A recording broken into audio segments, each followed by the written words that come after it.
everyone, welcome to another episode of Sideline Banter, brought to you by Women of Fantasy Football. I am Sam Holt, and I am, of course, joined by my wonderful co-host, Derek Tate. Tate, how the hell are you after this wild June 1st news that we were... That's all we're going to be talking about, is the news from yesterday, because there's so much to digest. So you ever feel like you take PTO and then everything at work just goes haywire, right? That's what it feels like. We took a week or two off and a bunch of stuff just blew up, and we got to talk about, and we got a lot to catch up on today. So that's what it kind of feels like today. We got a lot on the docket. We have so much to talk about. And you know what's funny about you even saying it that way? There was at least 2 to 3 that I can think of, correspondents that were chiming in on the news yesterday that were being brought on. And most of them were in the middle of golf. So like some of them were taking these calls from golf carts or different parts of the course. It's just because nobody was planning for this level of news. And you could just tell by the way that people were being brought in. They're in the middle of something else. The Browns were in the middle of their own golf tournament, and they were having to like have people pause and like, can you not announce it right now? Because it's kind of awkward. It's kind of awkward for us. And so you literally have reporters running up to coaches in the middle of this tournament saying, what do you think? What's your take on this news? And they're like, I thought we told them we weren't doing this yet. Like, it was just such an awkward, like, back and forth between all of them. Well, when you have that type of candid reaction with a trade that maybe some of the staff was not privy to, then you're going to get the deer in the headlights look and a generic answer and don't really know what to say right now. In particular, I don't know about you, Sam, but when I'm on the golf course, normally I have an adult beverage or two. So it's easy to want to like hit the, can I pass on answering this question right this second? Like, do you want my real thoughts, or do you want me to get back to you tomorrow when like I have some time to actually digest this? Correct. Yeah. So, and I would probably be more on the side that I'm going to tell you how I really feel about it now that I've had a couple. So yes, God bless them.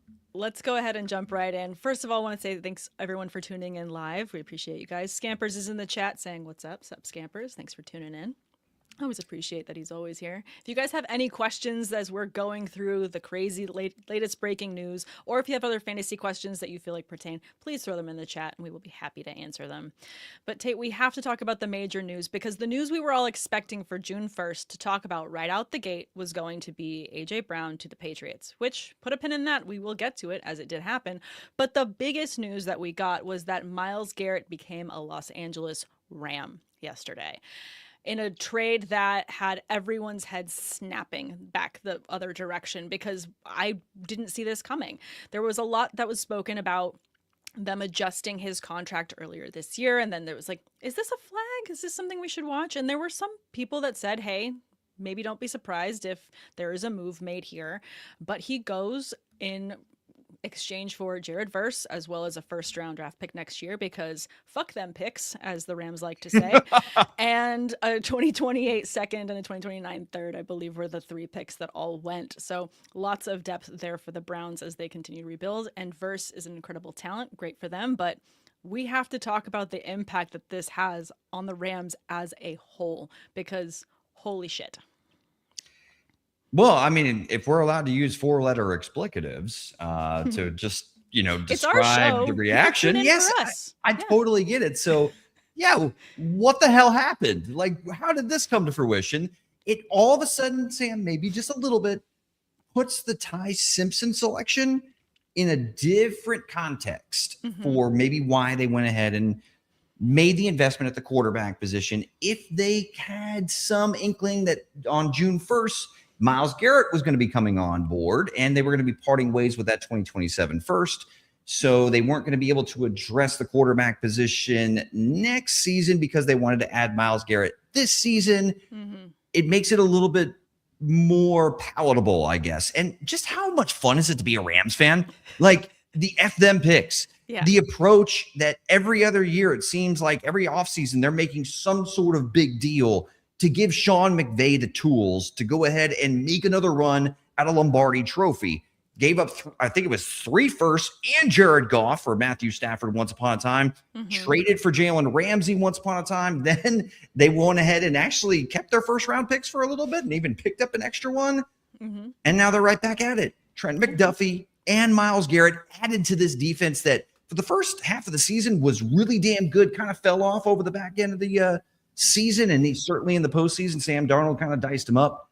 Sam, though, Myles Garrett last year set the single season sack record on an offense or on a team that had a horrible offense. The game script made no sense for him to be able to have this type of sack production. Yeah. And now you're putting him on the Rams, who have one of the most potent offenses in the NFL, should be playing with leads early, often, and always. Mm-hmm. They are the Super Bowl favorites right now, entering the 2026 season. It just makes way too much sense. It does. It makes too much sense. And you know, the way that everyone keeps dissecting this pick, I'm talking about the Ty Simpson one, was they wanted to put themselves in a situation where they could say, fuck these picks, because they made a pick for the future, which is the Ty Simpson pick, allow him to go and grow beneath Stafford for a couple more years. So that way, when the big rush for quarterback, which is going to happen next year, everyone's building for it. Every team is trying to scour for these picks. The Browns are amongst them because they did take a first rounder for Myles Garrett, and that's a big move on their part because, you know, they have a quarterback room full of people, but they don't feel trusted in throwing anyone the ball. But there's so many teams that are going to be so quarterback hungry. They look at that back and forth and they're like, we really don't want to be so desperate and so needy. So let's just make that decision for ourselves and set ourselves up in a way that we can compose a trade that we know when we're able to make that phone call, we're going to likely get some traction. So this was a lot of chess over checkers for me in the Rams front office in terms of creating a situation for them to feel comfortable with. Because let's say, for example, the Browns said, that's not enough, we want more.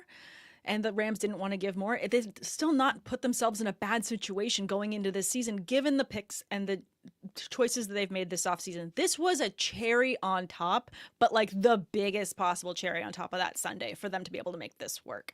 And yes, you could argue that, you know, Verse himself was a first round pick as well for the Rams. So they already had this amazing talent. He's an incredibly talented player.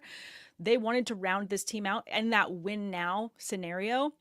And this is just leveling them up that one extra step. So I get the reasons why they did these different things.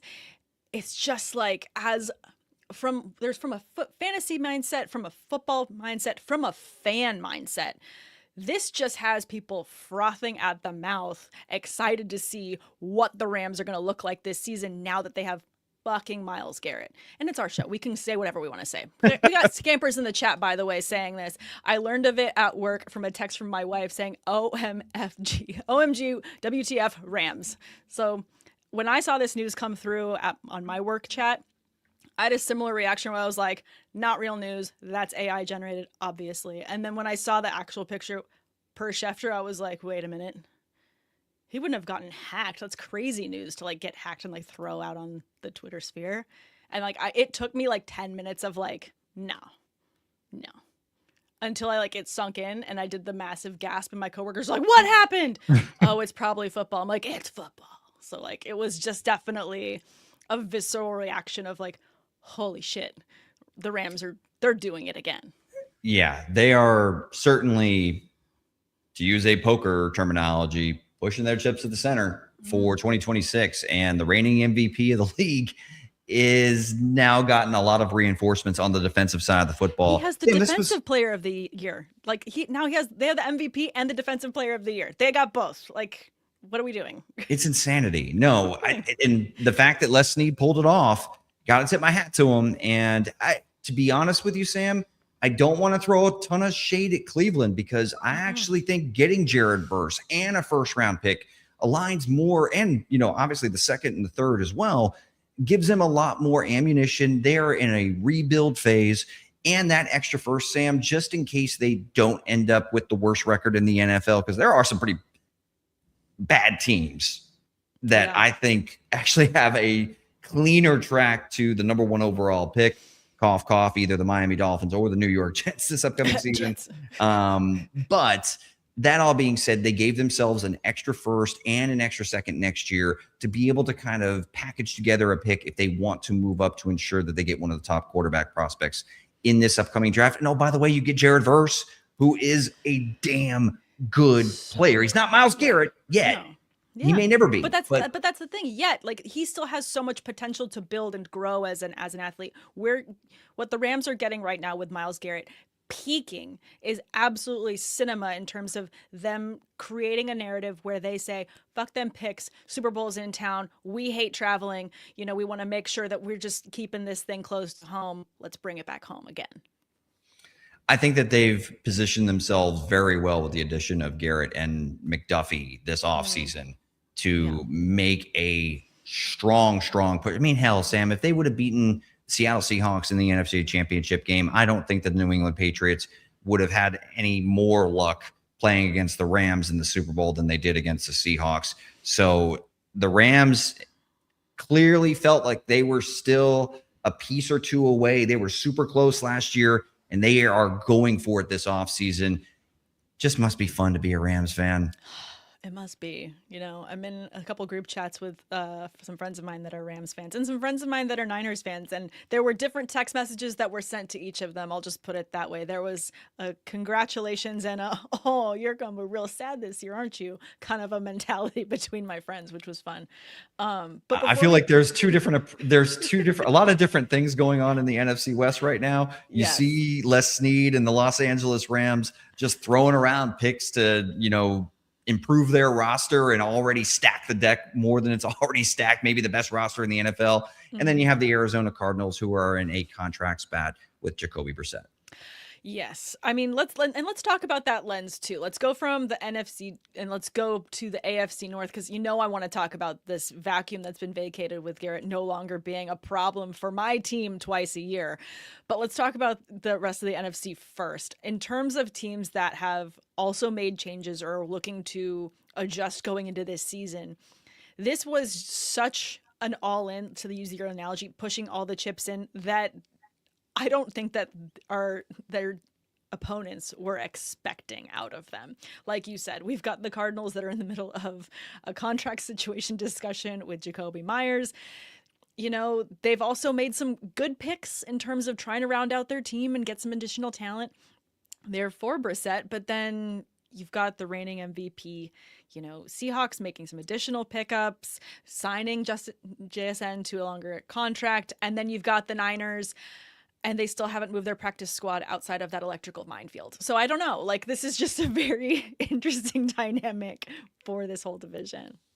I mean, look, Mike Evans chose the San Francisco 49ers because he believes that the Niners have the pieces to be able to make a run at the Lombardi Trophy. And so now he has to deal with Myles fucking Garrett.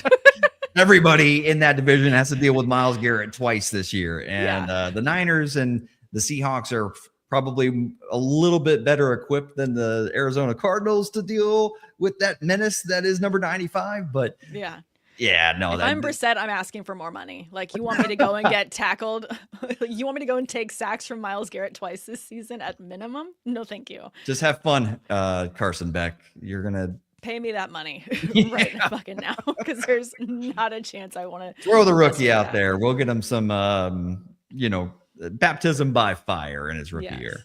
But in terms of how you address this as an opponent, looking at what someone just did to go out and get Myles Garrett, and you now know you have this tour de force that's going to be coming at you twice a season with all the travel that most of these teams have, are there additional moves that you could see any of these three teams making to try to balance this out? Or is this just one of those things where, like, we just have to watch the chips fall where they may based on the decisions we've already made? Well, the Seahawks still have a young and loaded roster, so I don't see them making any sort of huge splash this offseason. Maybe if, an injury comes up, maybe they, play the market a little bit. Sure. But the San Francisco 49ers actually felt like a team, along with like Nick Bosa, who's recovering from a torn ACL injury. Last year, they had a lot of issues, Sam, getting after the quarterback. Mykel Williams, also their first round pick from 2 seasons ago, from 2 drafts ago, also got hurt.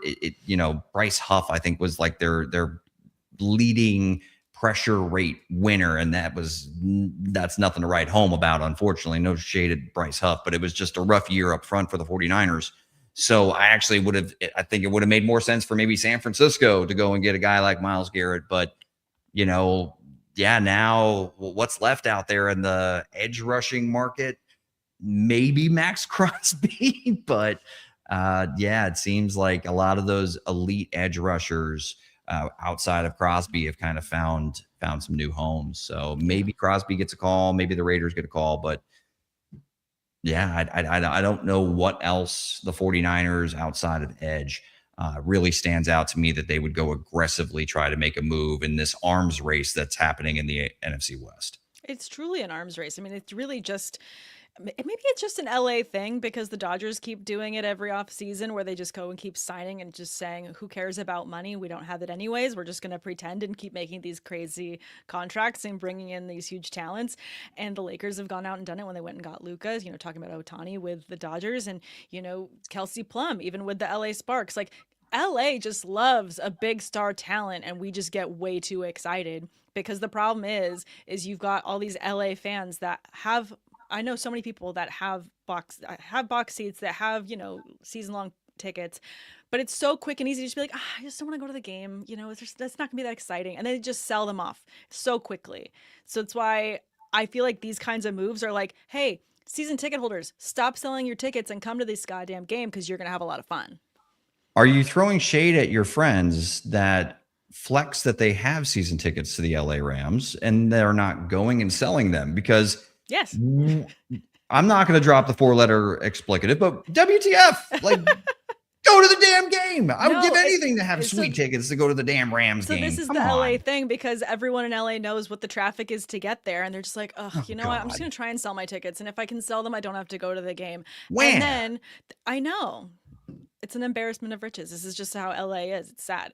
And I'm more than happy to throw shade because I'll go to these games. I went to a Rams game when they were playing the Steelers a couple years ago, took my dad, and by the end of that game, the Steelers won. And the amount of terrible towels in SoFi Stadium made it feel like we were at Heinz Field, that we were at Acrisure. It was insane. So opposing teams travel really well to LA because everyone wants to come for the sun, for the good weather, for different things. It draws a crowd. So I think that moves like this are just like, hey, we need your butts in seats to support this roster we just built. We're making a Super Bowl run. And there's so much that goes into even the narrative of this Super Bowl. You realize that with the purchasing of NFL Network by ESPN, by Disney essentially, between now and Super Bowl, we're going to have a dose of Disney poured onto NFL football in a volume you're not prepared for because the Super Bowl is going to have everything Mickey Mouse about it going into it. Like, it's a money pit that's going to go into this next Super Bowl because it's in LA. I did not have on my bingo card Sam going full public service announcement against the entire community of Los Angeles and the lack of attendance at Rams games. So come at me. I dare you. Just call me out. You tell me you don't also know people that have tickets. They're like, oh yeah, I have tickets, but I only use them for clients and I only go to games when I have to bring people in town. Otherwise I sell them. That's an LA people thing. I don't. You're cool. I'm not. Like I'm not going to go the full Happy Gilmore route. I think it was when he's talking to Chubbs Peterson. But the point of the matter is, no, I actually have a lot of friends that like they have season tickets. They're still going. So, I got some real ones. Got some real football fans. All right. We got a few comments in the chat, so let's get to those before we continue to go into more on this Aaron Donald news because, sorry, I misspoke. We got to talk about Aaron Donald because it's likely to come up that he's going with Myles Garrett. It's a Freudian slip at this point. We just want to see both. But before we do that, we got this question in from Adam that I want to get to. Initial thoughts on Scott Fishbowl 16 scoring. You planning on doing a mock draft? Tate, we should probably do a Scott Fishbowl mock draft between now and July. Well, if Scott Fish, respectfully ever permitted me to be in the league, then yes. Do I need to send a DM? I've had my application denied. I've submitted for like the last 5 years. And it's like, I don't know. Maybe I'm not cool enough. I'm not invited to the party. Everybody else is. Look, I'm no shade. It's fine. I just I kind of feel like Red from Shawshank Redemption, where it's like, okay, you're just going to keep stamp your little things, Sonny. Like, move on with your day. Because quite frankly, I don't give a damn. That's where I'm at with Scott Fishbowl. But what are the new settings? Just lay it on me. I don't know what to go from there? I don't have them up. No, it's okay. Twisted knife's already twisted. So I'm sorry. Yes. No, we'll definitely do a mock draft. I'll pull up the scoring here in a second. But yeah, I mean, to me, I think there's nothing that's crazy about the Scott Fish Bowl scoring this year. When I first looked at it, nothing really jumped off the page, at least outside of the obvious one we normally see. Let me see scoring.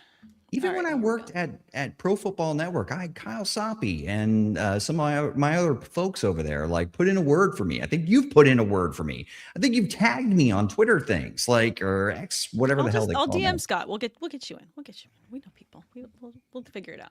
All right. So the scoring. I'll just go through the basics and then the video game bonuses because this year's theme is video games. So it's a Tech Mobile type theme. Super fun. Scoring basics. Some of these sound pretty standard to me. 6 points for all touchdowns, 2 points for all 2-point conversions, 0.04 per yard passing, 0.1 per yard rushing or receiving, 0.5 points per first down rushing or receiving, and 0.5 per reception. Tight ends get an extra point per reception and an extra point per first down, which is nice. Love the first down bonus. And then you've got the rest of these are all 10-point bonuses for 300 plus passing yards, 400 plus passing yards, 100 plus rushing or receiving, 200 plus rushing or receiving, 10 points plus for 40-yard passing plays, for 40-yard rushing plays, and for 20-plus yard receiving plays. So essentially, I feel like the volume just goes back to the gadget players. Like there's a lot here that you can double dip in terms of points when it comes to, players that running backs that we're expecting to get a lot of receiving and rushing down work. At least that's how I'm looking at it. You have your standard tight end premium that makes it more fun. They don't have the IDP bonus that we got last year with Travis Hunter. That didn't work out so well for all of us, myself included in that. So I don't feel like there's bait that's going to get me on this scoring compared to years past. Superflex tight end premium sounds like with a bonus for explosive plays or high volume passers or receivers that generally go over 100 yards receiving. I don't think it changes it all that much. Maybe you give a slight boost to some, vertical weapons, teams that like to take shots down the field, cough, cough, the Philadelphia Eagles or something like that. Sure. But McKay could be very valuable in this kind of scenario. Well, we got a discussion about Mekhi Lemon and the rest of the Philadelphia receiver core here in a little bit. But Josh is shaking in his boots until we start talking about the Eagles. Don't worry. Tight end premium Superflex sounds like the norm to me. Yeah, I would say it's pretty much the norm. And in terms of like your high volume passers, so I feel like it brings more weight to players like Stafford and Goff, who are going to have high yardage seasons in terms of passing yards. So that's kind of a nice little bonus there. But those are all going to go back and forth depending on their moves that they've had compared to last year's numbers. I think, quarterbacks like Drake May, Trevor Lawrence, that you expect to have a high volume with new weapons, that's all going to be something that kind of rolls into judging who you're going to be picking in different situations. And then, of course, you have your lovely tight end premium, which if you are drafting in a league with our good friend Kelly, you know that she's going to try and take all the tight ends, so you just try to make sure you walk away with one. You always got to know who the tight end bully is. She's my tight end bully. I hear her in the back of my head. Even when I'm drafting and she's not in the league, I'm just like, if Kelly were here, she would have taken him by now. Or like, I'm just watching tight ends fall. I'm like, it's just money left on the table, guys. Like, what are we doing? I'm always thinking about Kelly when I'm drafting tight ends. Sounds like a lovely league. Yeah, no, it's always a good time. But let's go back to what I messed up earlier, which was my Freudian slip. And we got to talk about this guy. There's a lot of news and conversation going back to Myles Garrett that Aaron Donald could potentially come out of retirement and join up with the likes of Myles Garrett. And a lot of this is coming in off of text messages that we're seeing from different correspondents throughout the league. One particularly from Pat McAfee, where he sent a text to Donald and he said, it's not out of the question. Just got to see if there's something that left in the tank to spark, if there's still something I can bring to the game.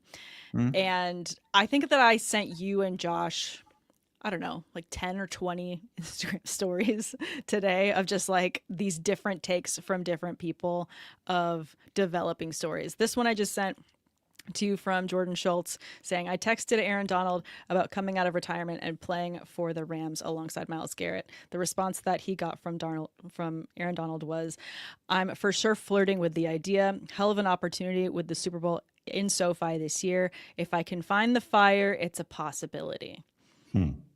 I mean, that's not a no. I mean, that sounds like more than flirting. That sounds like he wants to go on a date.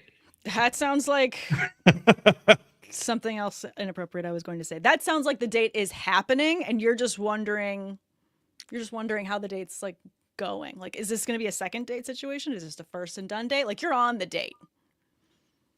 Well, I mean, you've been cussing up a storm the whole episode. So, I mean, by no means. Like, now, don't censor yourself now. What are you really thinking about, Sam? No, I'm not saying it because then I'll get a text messages from my parents like, you really just let it all fly on your podcast, don't you? Sorry. Sometimes, well, they're tuning in. Hello. Hi, Mom and Dad.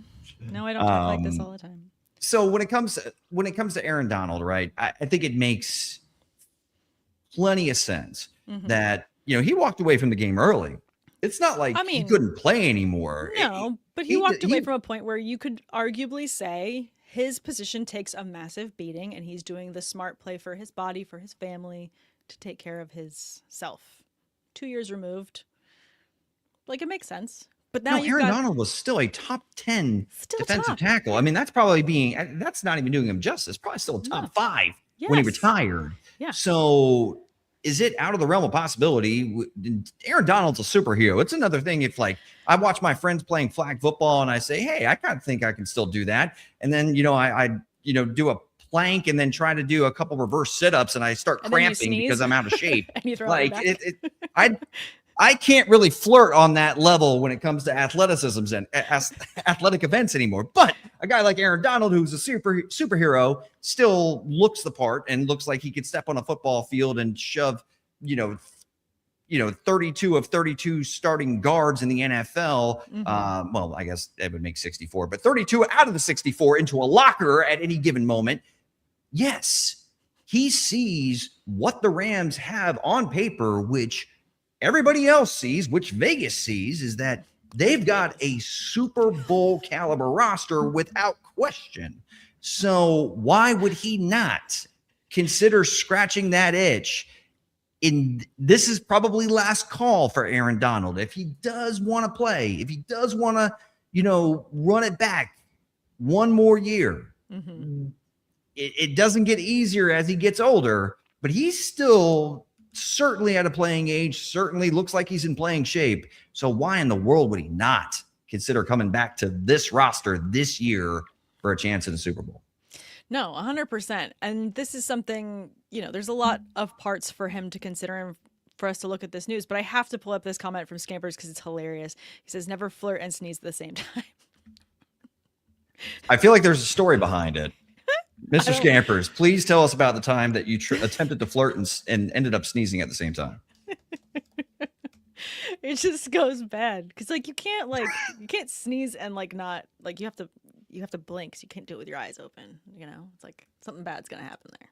Anyways, I think one of the elements that has to go into consideration for this for Aaron Donald is the schedule, because there is obviously a lot of travel going on this season as well. It's the Rams versus the Niners. That's the Mexico game, right? That's the first one out, or is that the Australia game? I think that might be the Australia game. I just know it's week 1. I have not, to be honest with you, I have not mapped out exactly how many miles are going to log the Los Angeles Rams traveling around to their games. But I mean, they do live on the West Coast, and West Coast team having to travel east or even, international, of course, it's going to have its challenges. But I mean, Sam. No, I'm just saying, it's Aaron Donald. He doesn't have to show up for practice. He doesn't have to show up for, preseason schedule. And yes, confirming, thanks Josh, that this is the first game of the season is in Australia. If he doesn't want to put wear and tear on his body unnecessarily, and he wants to sign something coming in week 4, week 3. I get it. I mean, there's no rush. The door is open. The amount of times that there are sound bites from the press conference today with Sean McVay and how close of a conversation he has with Aaron Donald on a daily basis. He knows, I mean, he still has a locker with his name on it at SoFi Stadium. So like there is still room, and it's just like whenever you're ready, it's here. It's ready. It's open for you. We kept your room ready for you just in case. My parents keep my room ready for me all the time. I crash there whenever I go and stay. So it's the same thing. They got space for him. It's super easy. The other thing that I think is really funny about this is all of the deep dives on the social media of, Donald, he's posting all these workout videos, he's posting and #ready and all this music. You're seeing the tea leaves.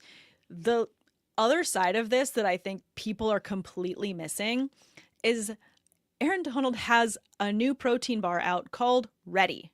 So this is all in perfect timing for the SEO to get all eyes on this new product that he is launching that you can go get in Sam's Club, by the way. Quick promo for Aaron Donald's new protein bar. 20 grams of protein, lovely flavors. Go get it at your local Sam's Club, and I think it's at Target too. Did we get paid for this promo? No. That was really good. Wow. Thanks.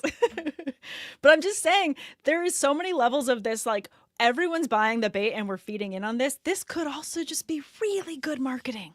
Really, really good marketing on Aaron Donald's behalf. Yes, it could be. It could be. I also think that, once upon a time, Michael Jordan retired a little bit early. And he went and played baseball. Yeah, he was playing baseball, but in Chicago. And BJ Armstrong was like, "Hey, why don't you just come by the practice facility? Just play a little bit of pickup games with us. Just like whatever, be fun. Nothing. Yeah, like Aaron Donald. Hey, swing by the practice facility. We're just hanging out. With the Dodgers, I think he could hit dingers. Like he would absolutely crush, just like hitting bombs. That's all he did. Aaron Donald doesn't need a hitter for the Dodgers. Could you see it? Yes, I mean he could probably hit a home run with like what is like a wiffle ball racket? Like that guy's so strong. it's insane. And on the workout videos, did you see that his most recent ones? He's benching and just repping 160 dumbbells each. Boom, boom, boom. My mind can't comprehend that. Each of those weighs more than I do. I'm not going to talk about more than one fitness fail on my part today. So I've already.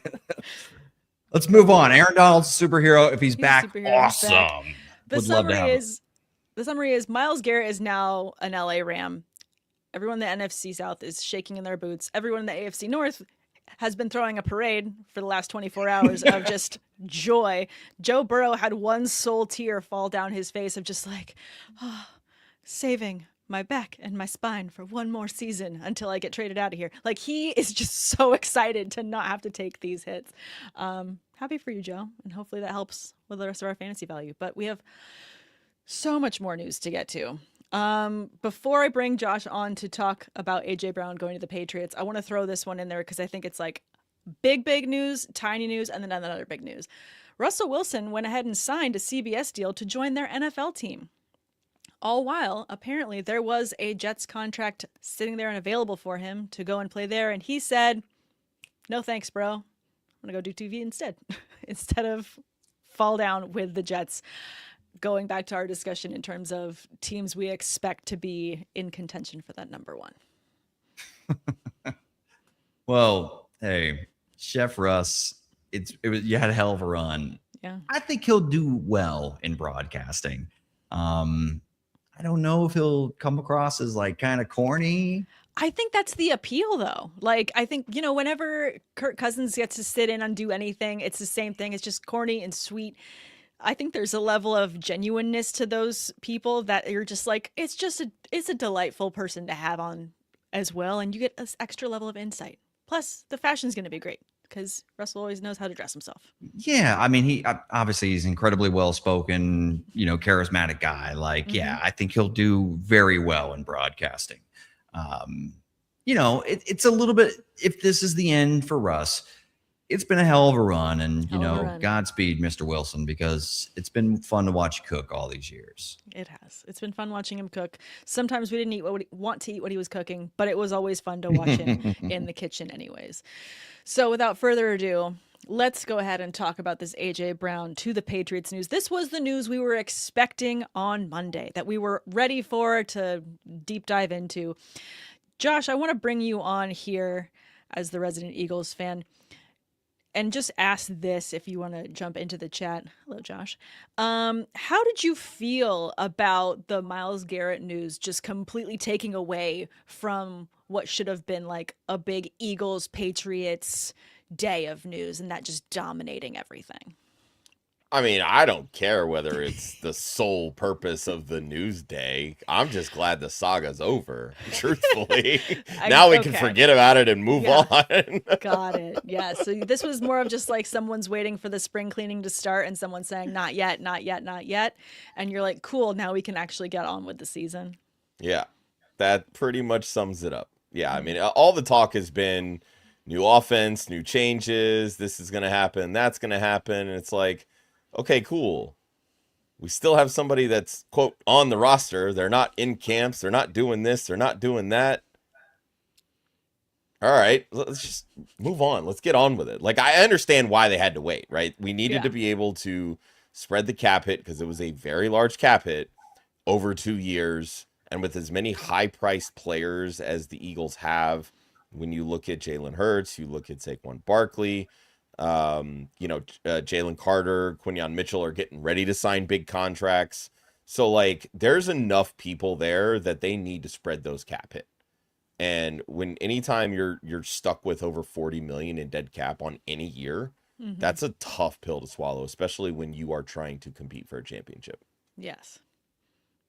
The thing that jumps to my mind is that if we all knew, and pretty much everybody in the NFL knew, that A.J. Brown his time was done in Philadelphia. Like, even if they played hardball with the Patriots, I don't know if we got to the end of July that the New England, like, that A.J. Brown would have been there for training camp. So what are your thoughts on Howie Roseman able to, pull a future first out of the New England Patriots on an asset that everybody, I think, expected to eventually get dealt off the roster? Yeah, I think this really just boiled down to, for as little leverage as the Eagles and Howie Roseman had with how they constructed their wide receiver room this offseason, they still held on to the mindset of, he's under contract. If we don't get what we want, he's not going anywhere. And Howie is stuck to his guns when it comes to that. Like, they don't just trade players to trade them. Like, when they moved off of Carson Wentz, even though that Jalen Hurts had come in and started, 3-4 games towards the end of the season, they didn't need to trade Carson Wentz. They had him under contract. They could have kept him. Would it have made sense considering the locker room was changing over? They were getting a new coach and all this kind of stuff? No. But at the end of the day, they basically told teams that if you want him, you need to meet our price. And that's what the Colts ultimately ended up doing. The Patriots they did the exact same thing. They set up their offseason around the fact that they were getting A.J. Brown. So the Eagles at that point, no matter what they did, they held all the cards. Because if you're the Patriots, you don't want to go into 2026 with Romeo Doubs as your wide receiver 1. But you feel a hell of a lot more comfortable about it that he's your wide receiver 2, because now you've gone from Diggs and Kayshon Boutte to A.J. Brown and Romeo Doubs. That is a much better 1-2 for a young ascending quarterback, and for a head coach that has his own distractions, obviously. Now he's got something that he can take his focus on and just say, hey, I got to get A.J. Brown right. We got this. I can now forget about everything else, and now there's no other distractions in this locker room. So business as usual.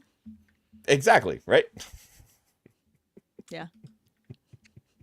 I want to ask, because as the resident Eagles fan, I am curious what you think this passing game is going to look like and who you're valuing in drafts. Obviously, we expect, at least I'm anticipating your answer, is that Devontae Smith is going to be the alpha in the room, right?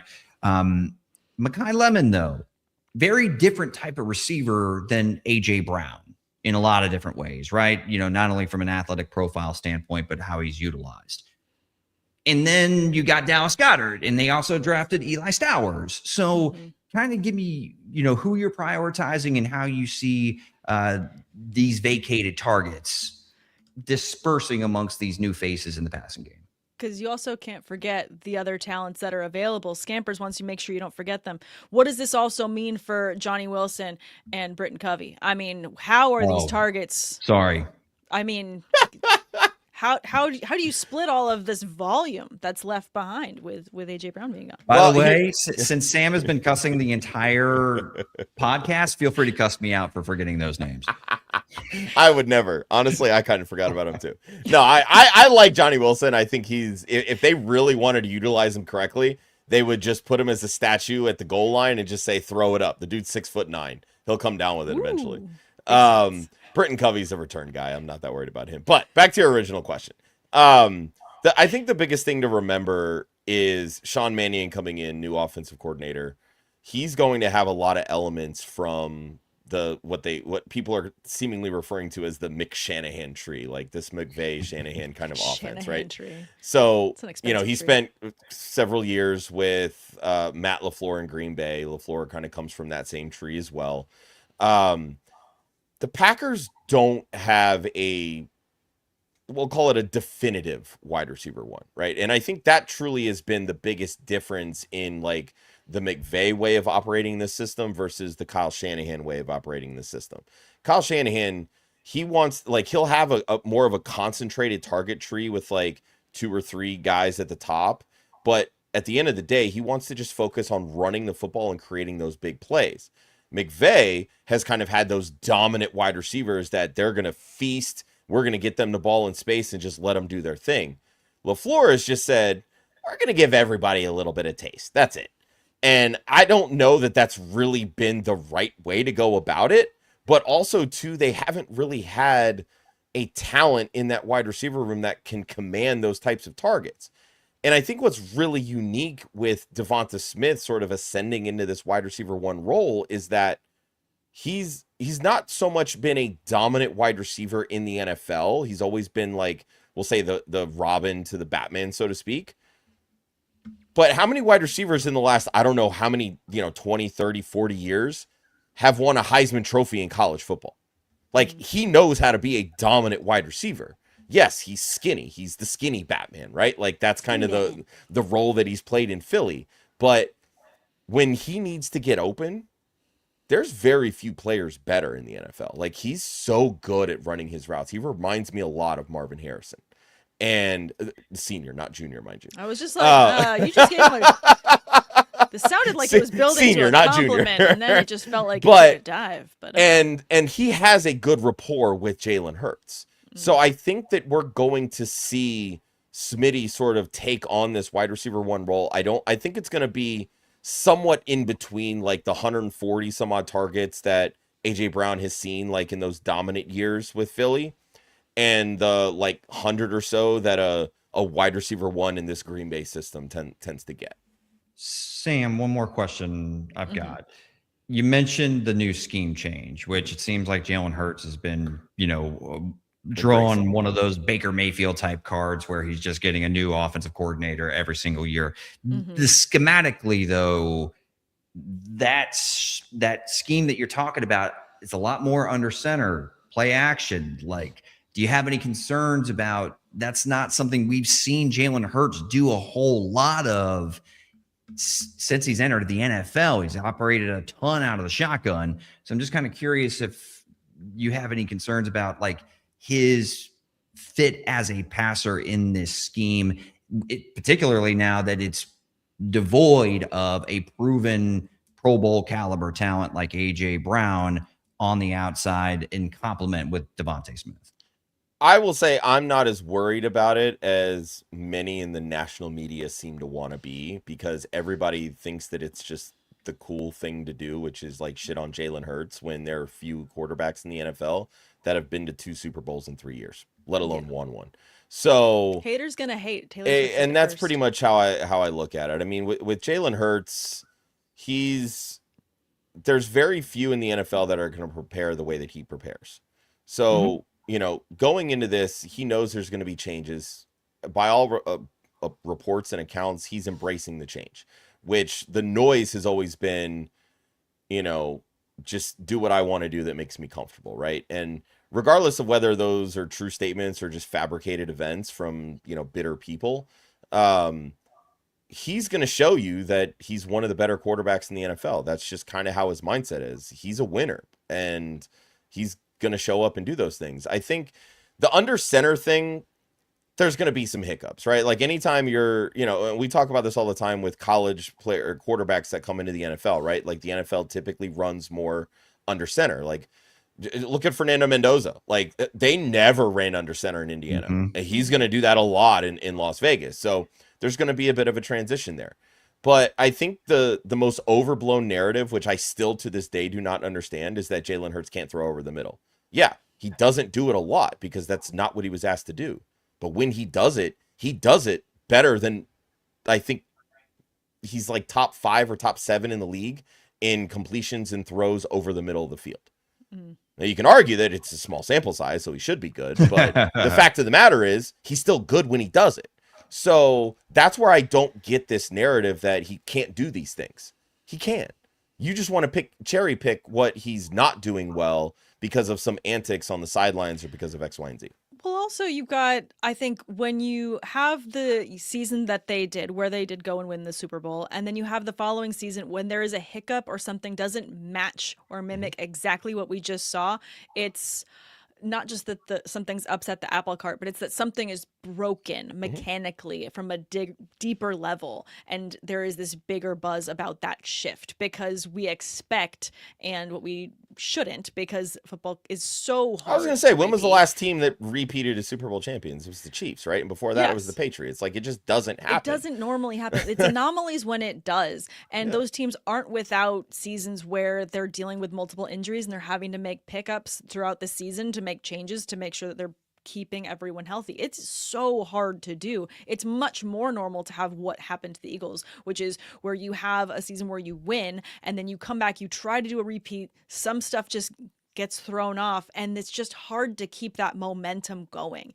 I think that's far much more realistic. And I'm actually getting a ton. I have a lot of Jalen Hurts in my dynasty leagues, and there's so much buzz of like, oh yeah, I don't know if he's gonna be able to hit that volume. I don't know if that's gonna happen. Hey Sam, I sent you a trade offer that involves Jalen Hurts. And so you've got like the talking out of both sides of your mouth here, where we've got analysts saying like, I don't know how I feel about him hitting the same volume, these numbers. You look at some numbers that he was hitting last season compared to 2024 when they did go. So like even his passing yards, his 2,900 passing yards in 2024, 3,200 last year, but his completion percentage dropped off. Okay, well that was a thing. He had his least amount of rushing yards for 4 years before that. He had a big drop off in rushing, and you knew that he was dealing with some injuries. But I still have people in the chat saying, "Hey Sam, I sent you a trade offer. Can you check that? Because it involves Jalen Hurts, and they're offering me trash for him." So it's like, no, denied. But still, like, you've got this back and forth, and I think we're always going to have that with players that see success because, again, haters going to hate, and then they're going to want to profit off of you, of making you question where your allegiances lie.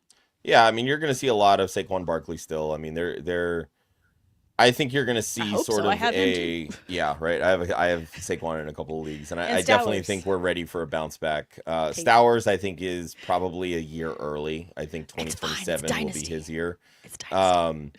But what I like about the way that this wide receiver room is set up this year versus years past, there's a lot more depth on this year's Eagles team at the receiver position.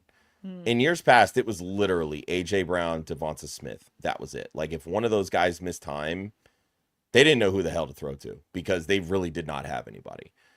They bring in Dontavian Wicks, who has familiarity in the system. There's a lot of people that still think that there's a lot of talent and a lot of promise with him. He's probably going to be that third wide receiver, or at least given the first chance to play on the outside opposite Smith and with Lemon likely in the middle. Dallas Goedert coming back for another season. He's going to remain that safety blanket.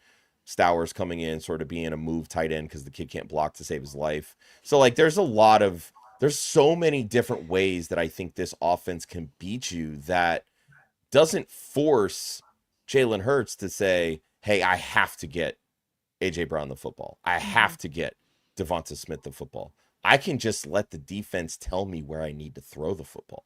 And I think that really is going to be the biggest change for Jalen Hurts in 2026. Sure. You think about all of the success in those schemes that you already mentioned it's all based on an effective running game. 100%. And got Saquon Barkley, still got a pretty damn good offensive line. And if you can, one thing I do think Jalen Hurts does well is he does deliver on explosive pass plays down the field. If he can get comfortable consistently putting his back to the defense to sell play fakes, get those linebackers and second level players to eat up. Yeah, Smitty can make a lot of explosive plays. And I'm with you on Wicks. I actually like Wicks if he can just hold on to the damn football. Yeah, that's definitely his biggest. That's his bugaboo. Extra Velcro on the gloves. And it gets overblown because he's not a high volume target guy either. So, if he was somebody that was seeing 100+ targets and had 10 drops, it's like, all right, whatever. Like Jamar Chase drops 10+ every fucking season, and we don't talk about him having a drop problem. No, because he's perfect in every way. Well, there you go. See? Obviously. I'm not saying that because I have so much Jamar Chase. I would like to see Wicks's drop rate drop. No pun intended. Yeah, 100%. All right. We have to talk about the other side of this because we gave Josh his soapbox to talk about his Eagles. Can you comfortably talk about the Patriots side of this, Absolutely. Josh? Absolutely. I think this is huge for Drake May. I mean, you always see these teams that sort of like peak, and then it's like, okay, well, now the schedule is going to get harder. They're going to place first place teams, and what are they going to do for an encore? I mean, it's the same thing that Jalen Hurts has gone through year after year. It's like, I have to continually to prove myself, et cetera, et cetera. Well, now Drake May is kind of entering that, right? Like, second in the MVP voting. What's he going to do for an encore? Because how do you get better from second in the MVP race? You win the MVP race, right? Yeah. So that's essentially the expectation that the Patriots and their fans realistically are going into this season as. How is Drake May going to win the MVP, but win the Super Bowl? Because they were in it last year and they obviously fell extremely short. So you bring in somebody like A.J. Brown who can dominate the way that a Stephon Diggs couldn't. Yeah. And I think that's the biggest question there. Like, I've always been a Romeo Doubs fan. I liked him coming out. I thought that he's kind of been a very underrated wide receiver in the sense that I don't think he's like a great talent, but he does a lot of things really well, and he's not exceptionally bad at any one thing that makes you say, God, this guy just sucks. Like, he can be a really reliable, like, number 2 guy. If A.J. Brown is going to go out there and see 130, 140 targets, and Romeo Doubs sees like 90 to 110, I don't think anybody's going to be upset about that because he's going to get results. But at the end of the day, are they going to throw the football that much? Because Josh McDaniels loves to run the football. And they've got 2 guys with Travion Henderson and Ramondre Stevenson who are very comfortable doing that. I think we're underselling A.J. Brown's impact, certainly from a fantasy lens, because Josh McDaniels, once upon a time, was the head coach of the Las Vegas Raiders, right? And he had Devontae Adams jump on board. In those 2 years, Devontae Adams, 180 targets one year, 175 the next. Yeah. And I understand, and the quarterback play, I don't expect to be as probably better than what Adams saw in those 2 years. Now, of course, it's not apples to apples. I get that it's a different roster. It's a different team. They have a better defense there in New England than they did with the Raiders. But A.J. Brown, I still think he has plenty of good football left in him. I agree. I will say that there were times last year watching him, he looked like he would get strapped. People would get in his hip pocket and he couldn't, it looked like he couldn't separate, which is odd to say about A.J. Brown. Was it that he was disengaged and the effort wasn't fully there? He wasn't fully bought in, or it's a knee injury? Was it? Yeah. Was it? I think it was more injury, nagging injuries that kind of slowed him down a little bit, that he was trying to fight through. So I'm more going to give him the benefit of the doubt because he actually still finishes a top 20 fantasy wide receiver despite all the noise last year in an offense that was a hot mess with Kevin Patullo, and like the ways that I trust Josh McDaniels to use A.J. Brown, a talent like him, with a quarterback like Drake May, who is the arrow's pointing up and the sky is the ceiling. I trust him a hell of a lot more than I trust Kevin Patullo in the way that uninspiring ways in creativity and movement for A.J. Brown. So I'm very, very, very excited about A.J. Brown. I'm pretty damn high on him now with this landing spot being official. So yeah, I think the current ADP with like Smitty and AJ Brown was like literally right next to each other. They're like 13, close. 14 or something like that. And obviously the expectation was that one was going to be traded, right? And they are. And I think that that's probably not going to change. Like I think Smitty is probably looking at a top 15 finish, and I think AJ Brown is going to approach top 10 numbers. So I want to talk about projections of both of them right now, since I have them up from our good friends over at Fantasy Life. The projections between the two in terms of PPR rank scoring settings going into next season, you've got A.J. Brown just slightly ahead of Devonta Smith, actually, in terms of total fantasy points. Their projection in total fantasy points projected is 254.7 for A.J. Brown, while it's 246.5 for Devonta Smith. So we're really splitting hairs here because everything down to their stats overall is also very, very close. You've got his total receiving yards for A.J. Brown going 1,207 to Devonta Smith's 1,148, but you've got just a slight edge for Smith over Brown in terms of, where is it? I want A.J. Brown over Devonta Smith all day. No, I'm just saying it's so super close in projections, but to your point, I think that you mentioned Josh having such a huge opportunity for other receivers to pass the ball, to spread, to get that offense going.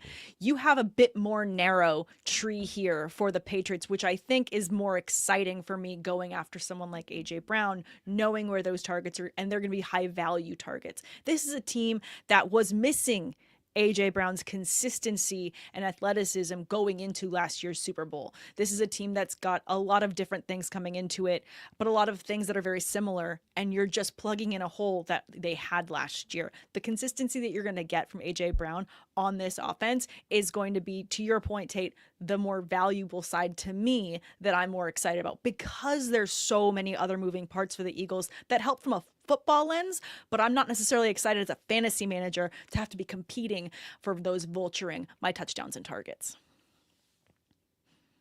It's been a fun conversation. Hell yeah, it has. Yeah, I think Smitty can probably catch more balls than AJ Brown, just because he just naturally, I think, has better hands. 86 to 89 in projections. 86 for AJ Brown. I think that AJ Brown will beat him in yards. Mm-hmm. And more likely touchdowns as well. A.J. Brown has a history of scoring a shit ton of touchdowns.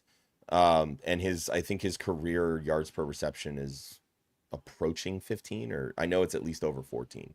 Smitty, touchdown I think projections go 8 to A.J. Brown, 6.9 to Devonta Smith. Okay, that's fair. Pretty damn close. Pretty damn close. So yeah. I think it's just going to come down to ADP. When we do a couple mock drafts as we go towards different draft seasons, we will do a mock draft for Scott Fishbowl, but we also have Mock Girl Summer coming back. Wendy's bringing that back, so that'll be coming up here soon. So make sure you like and subscribe so you tune in for all the fun mock drafts that we have coming for you on this channel. Last thoughts on this trade before we jump and just, put some bullet points and some additional news, because there was so much news yesterday. I'm excited for Mekhi Lemon. I will say that. I love that kid. He was next to Jordan Tyson. Those were my top two guys. I wanted him on my team, and I'm still mad about it. So you guys sniping us in the draft, I'm still not pleased about. Not pleased at all. Don't call the player before you're actually on the clock. We thought we were on the clock. Come on, Pittsburgh. We thought we were. That was golly. Trash. That was pretty funny. Holy hell. Fuck them picks. Anyways.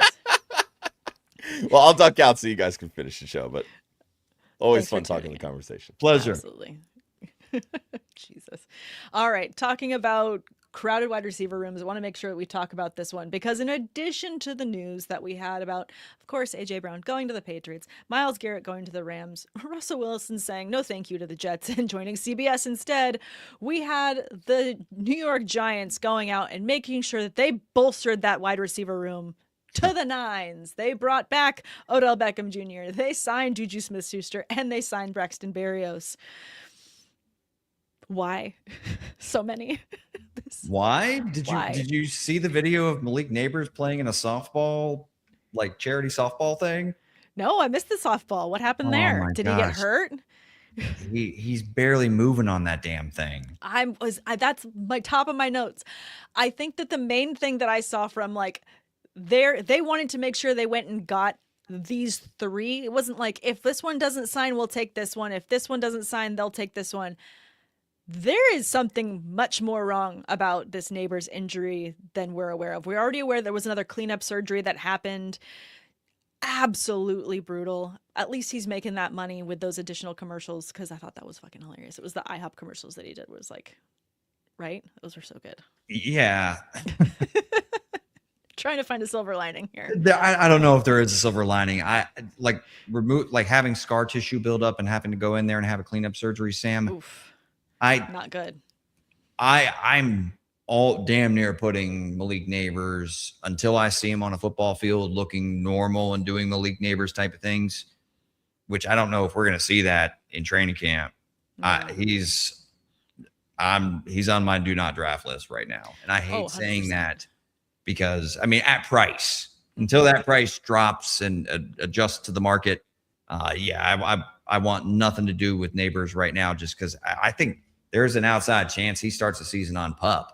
Oh, so, I don't think it's an outside chance. I think it's definitely within the realm of possibilities that it's going to happen. Like, you don't go out as a team and make this level of moves with the talent that he is and knowing he's healthy. You don't go and make all these signings if he's tracking to return to form.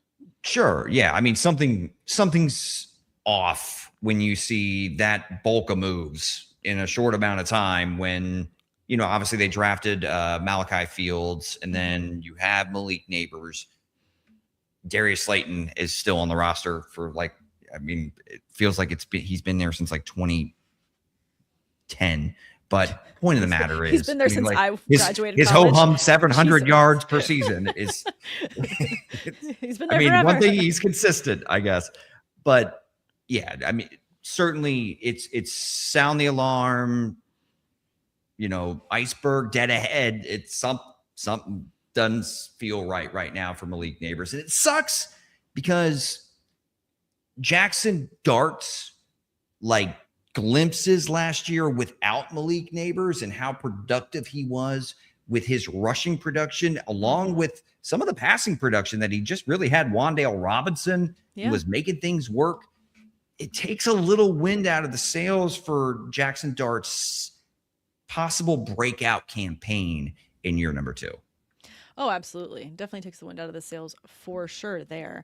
I mean, when you're looking at the rushing upside, I think when you draft a player like Dart, we were all excited to see what he was able to produce there. Having this level of extra weapons around him, I think, is just to bolster that potential and to hopefully save him from himself as well. If you get him this many weapons, there's a certain amount of protection that the Giants have to be concerned about with just how mobile he is. And he is so young, and there were definitely some slides and sometimes he didn't slide and was just taking hits because he eats breakfast with Cam Scatterbo, and sometimes they mix up cereal for crayons and he's just not thinking about what he's going to run into or what hit he's going to take. They have to get him weapons so that they're just enticing him to get the ball out of his freaking hands to save himself. I don't think you can coach that out of a player. I Not think to stop eating crayons. Well, no, I'm talking about a competitor, like a guy that tries to get every yard he can when he decides to tuck the ball down and run. I think he is a guy that you can't coach that out of him. Mm-hmm. And I think that Jackson Dart's going to be a player that is probably going to miss a game or two most seasons in his NFL career just because of his style of play. And, you know, Cam Scatterbo, I mean, I actually think with Malik Nabers certainly trending in the wrong direction, it feels like, I actually think that has me more excited about Cam Scadaboo's outlook in 2026. Sure. We have this lovely comment from Scampers and another tidbit from Josh that I'll throw up in the chat here. Scampers saying, those signings make me want to keep an eye on Mooney. And to that point, Josh throwing this in the chat for us. Fun fact, Mooney once had 140 targets for Matt Nagy in Chicago. New Giants or offensive coordinator? Matt Nagy. Fun fact. If you wanted to upset me, just mention Matt Nagy being the offensive coordinator of one of my breakout candidates. So thank you. It's fun fact. Not so fun for me. So are you gonna be screaming into the void later? I already am internally. It's fine. We're always it's like that Hulk secret of like, how do you control it? I'm always angry. It's like I'm always screaming inside internally. Sam, you can read me like a book. Correct. I'm always angry. That's a secret. I'm always angry. That's my secret. I'm always drafting. I'm always upset, and I just keep drafting fantasy teams. I'll get it right eventually, hopefully. Yeah. Someone's like, how can you pay attention to all of those? I'm like, I just do. Like, I'm sorry. I only have a cat. I don't have kids. Like, I can have 10 fantasy leagues. Leave me alone. Like, this is fine. Do I sometimes scream into the void because I've overdone it? Yes, but that's my trauma to deal with, not yours. So stop asking. To alleviate some of the emotional stress that I seem to be experiencing with recent fantasy decisions, I may just start letting my kids make my decisions for me, because they sure as hell have more success picking winners in the NFL postseason. So absolutely. Tune in for princess picks. All right, let's throw this one as our last bit of news, because we've covered so much. And I know a lot of it had to do with Myles Garrett, with, is Aaron Donald going to come back out of retirement, the A.J. Brown news. But these were all huge moves that I think needed to be dissected aggressively. And I hope that you guys enjoyed tuning in. But last note here that we got is Drake London signed an extension for 4 years, $141 million, with a max potential of $150 million there for the Falcons. I'm honestly very excited about watching this Falcons offense this season. In one of my dynasty leagues, I might be losing my Bijan Robinson, and I'm very upset about it. I don't blame you for being excited about Drake London, because whether it's Tua Tagovailoa or the starter last year, which was Michael Penix, Drake London's a number one. Number one. Proven it. In your heart. Back-to-back years, I'm a huge fan of Drake London's, and Tua, for all of his shortcomings and concerns, he's certainly capable of peppering a number one wide receiver with targets near the line of scrimmage. And that's something that's in Drake London's bag. So good for him for getting paid. Speaking of getting the bag, he's got the bag, and well deserving. It feels like Drake London has the potential, with the right quarterback in the right system, to be a wide receiver 1 overall candidate.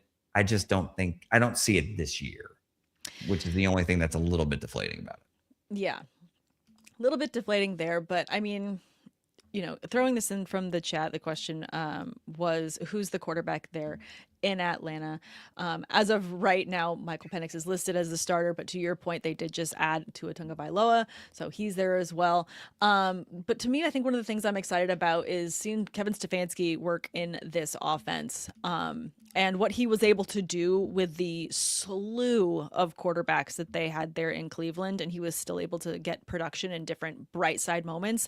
But this amount of talent, he's never had a receiver like Drake London, a running back like Bijan Robinson, all at the same time, tight end like Kyle Pitts. He hasn't had this like top athleticism at each position in an offense. He's had blips of each of the other, but not, he's collected the infinity stones, and he's got a gauntlet here that he could have the right thing, just missing that perfect quarterback piece. But I think because he's been able to do so much with so little at that position, he can weaponize everyone else pretty well. We've seen some decent trios during his days in Cleveland. The quarterback position, obviously has had some issues and turnover there. And it doesn't look like it's going to be any better there in Atlanta unless, one of these two guys surprise me. But, once upon a time, we saw Amari Cooper, David Njoku, and Nick Chubb all be pretty productive. You can make an argument that Drake London, Kyle Pitts, and Bijan Robinson are all better than the guys that we saw in Cleveland. So I'm cautiously optimistic about this offense. But as far as who I think is going to be quarterback, I have to imagine they're going to give Penix every chance. If he's not the week 1 starter, I think it's due to health, not due to performance in practice. Very fair. Couple questions here in the chat before we sign off. This one from Scampers. Good one. Drake London or AJ Brown / Devonta Smith. So let's just rank the 3 of them. I'm looking at rankings over on fantasylife.com, and they've got Drake London as a consensus wide receiver 7. And then you've got Brown at 9 and Smith at 11. I think it's pretty much going to stack up like that for myself in terms of like 1, 2, 3 between them. Tate, do you disagree? You're making a face. So bad. I so badly want to go AJ Brown, but you do. No, I'm going to go. I'm going to go London. You can do it now. It's fine. You can change your mind later. We won't remind you of it later. No, I'm going to go London. I'm going to go London. Okay. Yes. London and then AJ Brown, Devonta Smith, same? Yep. Yeah. Yep. I think that's fair. Again, this just goes back to potential ceiling and volume for each of them. I think that London just has everything laid out in front of him to be an epic wide receiver 1. AJ Brown, this new system, again, still excited. It's just like, you've also know that the Falcons are likely to be playing from behind a lot. So game script is going to dictate a lot of volume going his way. And then I'm still going to stand on what I said earlier about Devonta Smith having, yes, he's the number 1, but to all Josh's points earlier, you have a huge depth of possible targets eating up all those moments to get playing time, to get field, and to rework this system for the Eagles. So I'm just a little bit more hesitant that there's too many mouths to feed. I don't know if it's actually, believe it or not, the Devonta Smith. You have a rookie in Mekhi Lemon. Yeah, you have a rookie in Eli Stowers. And Wicks has had a couple nice moments, but actually, I feel like there may be a little bit more, including a second year in the system for some of the guys, the younger guys down on the roster for the New England Patriots. I think Dobbs has probably more accomplished than anybody behind Devonta Smith on the wide receiver depth chart there. So I think Smith's going to get a healthy amount of volume. I just expect Drake London and AJ Brown to be a bit more effective as red zone weapons to pay off on some of those scoring opportunities, particularly for AJ Brown and Drake May in an ascending New England offense. Yeah, I think that's fair. This last one, and then we will go ahead and sign off. A question here from Bailey. Is Denzel Boston hype legit? I'll give this one to you. Yeah, I think he's going to outscore KC Concepcion. I think he's going to be the highest scoring fantasy wide receiver in Cleveland, not just rookie wide receiver, fantasy highest scoring wide receiver in Cleveland. Now, does that mean you want to be starting him? Probably not. But they just I like Denzel Boston. The Browns just lost a huge defensive piece, so they're going to be playing from behind a lot. Well, they're always playing from behind. So even with Myles Garrett for the last decade, it feels like they've still been playing from behind all the damn time. Nothing's going to change. It's just going to be worse. Yes, they have. All right, guys. Thank you so much for tuning in. Like I said earlier, please like and subscribe so you don't miss a single episode of Sideline Banter here on Women of Fantasy Football, and so you don't miss any of the other amazing content we have coming up. Like I mentioned, Wendy Early is going to be bringing back the Mock Girl Summer, so she's going to be doing those mock drafts coming up here soon. Plus, obviously, make sure you tune in for everything that Josh and everyone else over on this channel has to bring to you. Thank you guys so much for tuning in. That was a heavy news day. We will get back to some deep sleepers, some buy-sell candidates. We'll just talk a little bit more fantasy strategy next week when we return. So have a good week, and we will see you next time. And hopefully more news will come. Bye.